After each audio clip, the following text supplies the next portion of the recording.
This is the I Don't Want a Divorce podcast with Dr. David E. Clarke. The title of this podcast is Clams, Crowbars, Number 1.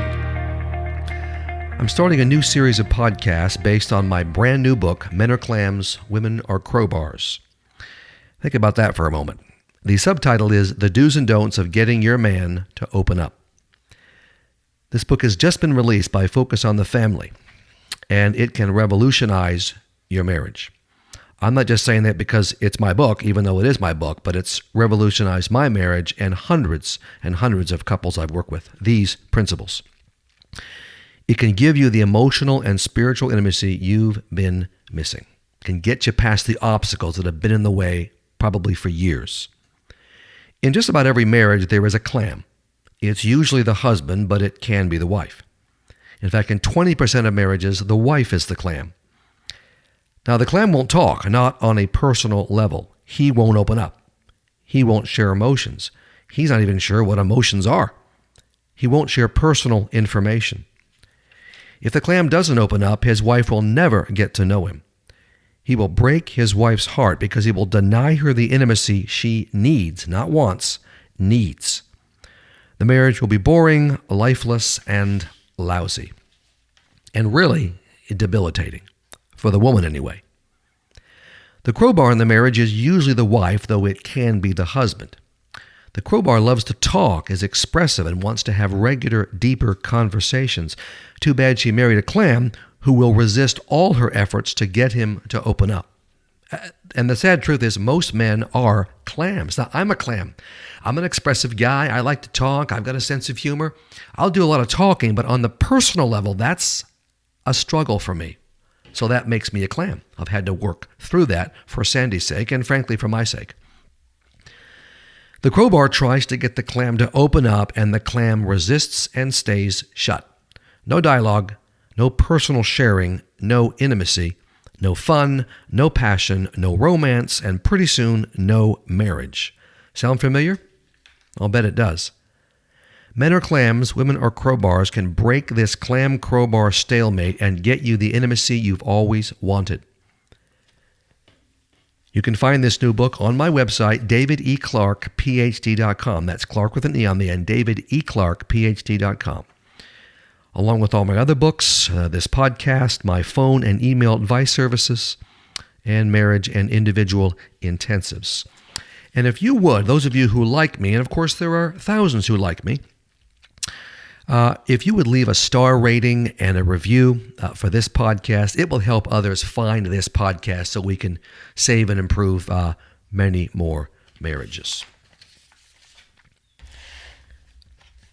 Let's begin with looking at clams, crowbars.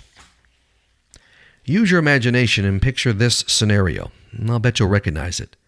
We have two persons in a relationship, Bob and Betty. Near the end of one day, Betty is attempting to develop a conversation with Bob. You see, Betty wants to learn more about Bob, to get him to share some personal information. And so she asks him some questions. This is what women do. And it's perfectly normal. Betty asks, "How was your day? What are you thinking about right now? How do you feel?" Women love to ask these questions, and it drives men crazy. It shouldn't, but it does. Betty is probing, trying to get inside the man she loves. She wants to know Bob better. She wants to reach him on a deeper level. Good luck, Betty. To Betty's dismay and growing irritation, Bob does not provide any personal information. He becomes very defensive and acts as though he's being tortured by the secret police. He's holding Betty at arm's length, and he won't talk personally. In response to Betty's questions, Bob grunts a few times. We men are good at this. Yeah, whatever. Makes some vague statements and falls silent. He's not going to talk. Well, Betty isn't satisfied with this reaction at all. She wants more than grunts in her marriage. She wants talking, dialogue, sharing, and closeness. That's why she got married to this guy. So Betty presses for some response, and Bob finally gets angry, snaps at her verbally, and leaves the room. Both end up angry, hurt, and confused. This is a classic male-female interaction, isn't it? This scenario is not new for Bob and Betty. It has happened many times before, and unless they learn what's causing it, it will continue to happen. And each time it happens, they've lost another opportunity for intimacy. The woman asks the questions and tries desperately to get the man to open up. She's the crowbar. The man resists her attempts and does not open up. He shuts down. He pulls in. He's the clam. I'm convinced this crowbar-clam interaction has been happening between men and women ever since Adam and Eve sinned and left the Garden of Eden. I can picture the scene as they leave the garden. Eve wants to talk about what happened. She wants to express herself and find out how Adam feels about the whole thing. Adam doesn't want to talk about it.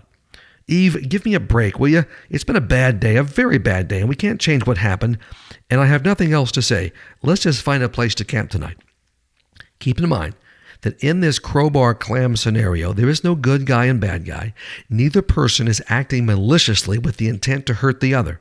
What's happening is two persons operating on completely different levels without realizing it. So why are we so different?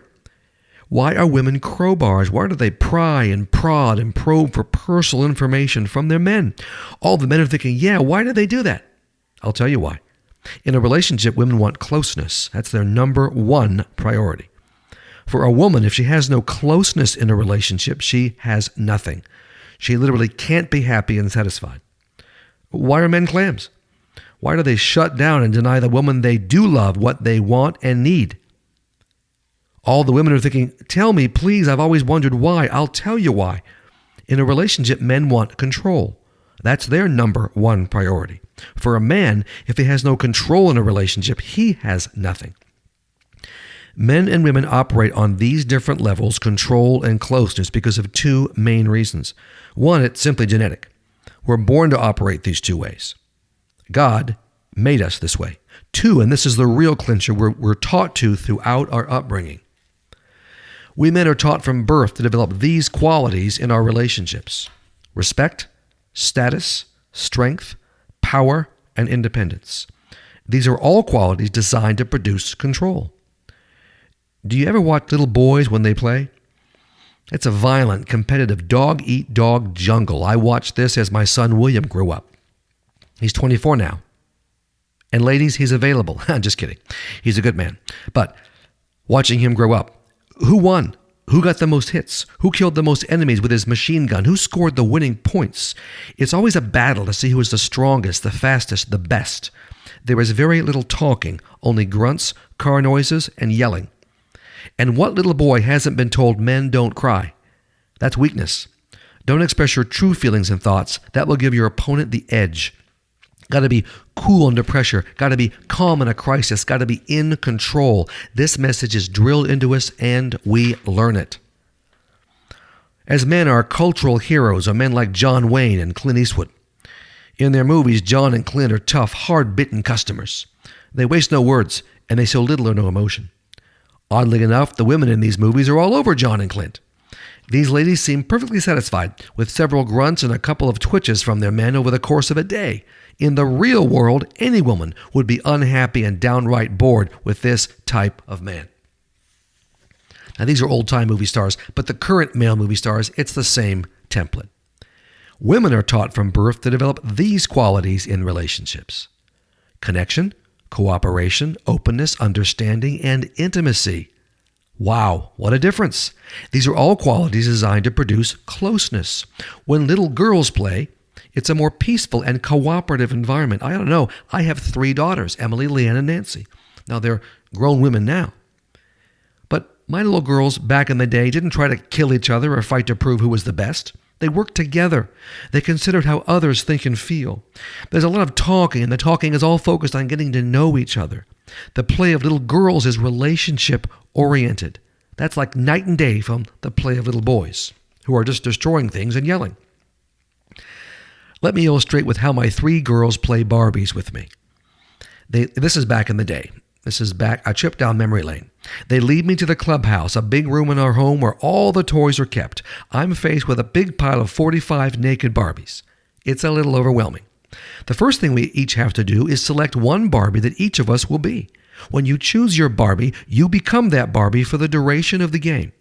You will talk and act through that Barbie. You and your Barbie become one. Then we have to dress our Barbies because they're naked. Ever dressed a Barbie? You'd think it would be a snap because Barbie is so unbelievably skinny. Guess again. Barbie is extremely thin, that's true, but her clothes are even thinner. It takes 20 minutes just to tug on a top and a pair of pants. And when the last Barbie is finally dressed, the rule is every Barbie has to feel good about every other Barbie's outfit. If even one of the other Barbies doesn't think I look good in my outfit, my Barbie has to change. Oh, Barbie, those green shorts just don't go with that pink top. My Barbie tries to argue, but inevitably, I put on what my Barbie friends feel looks best on me. That's all part of the game. Finally, all the Barbies are dressed and happy. This may take an hour. Now comes the real challenge, at least for me. The Barbies have to decide where to go in their nice clothes. Again, all the Barbies have to feel good about the decision or it doesn't happen. Each Barbie mentions where she would like to go, and then the entire group discusses the idea. If all the Barbies don't agree, they don't go anywhere. My Barbie says, hey, let's go to the beach. Barbie number 2 says, yes. Barbie number 3 says, yes. Barbie number 4 says, no, I don't want to. I might get sunburned. So the deal's off. My Barbie, and by the way, back in the day, I always had totally hair Barbie, hair down to the floor. Anyway, my Barbie tosses her head back, stretches both her bony arms out, and says, it's 3 votes to 1. We're going to the beach. You don't want to go? Tough. Stay here. Oh no, that's not how sensitive, relationship-oriented little girls operate.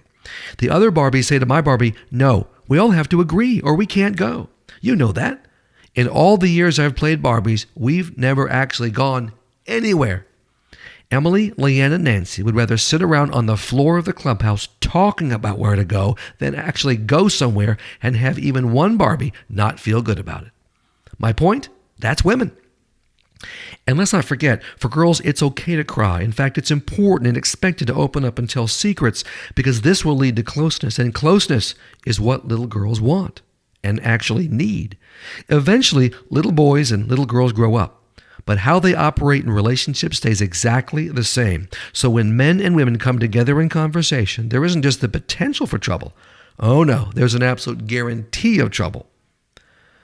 Some of you are thinking, hey, wait a minute. In our relationship, these roles are reversed. The man is the crowbar and the woman is the clam. Are we strange? Are we deviant? My answer is this. Well, you might be strange, but not for this reason. Don't worry. Don't panic. As I said before, in 20 to 25% of couples, there is a flip-flop of these roles, and the woman has difficulty expressing her personal thoughts and feelings. She often shuts down in conversation. She's the clam. The man is more expressive by nature and wants to develop deeper conversations with the woman. He tries without success to get her to talk. He's the crowbar. You couples in this reverse position will find this book, and frankly this podcast, just as helpful as couples in the more common position. The same principles apply, just reverse the sexes. If you want to understand your differences and make them work for you, and get the partner in the relationship who is the clam to open up and share so you can have deeper conversations, then this book is for you. Men are clams, women are crowbars. The do's and don'ts getting your man to open up, or in some cases, your woman to open up. Again, it's on my website, davideclarke.phd.com, Clarke with an E. In the next podcast, we'll continue to talk about men are clams and women are crowbars.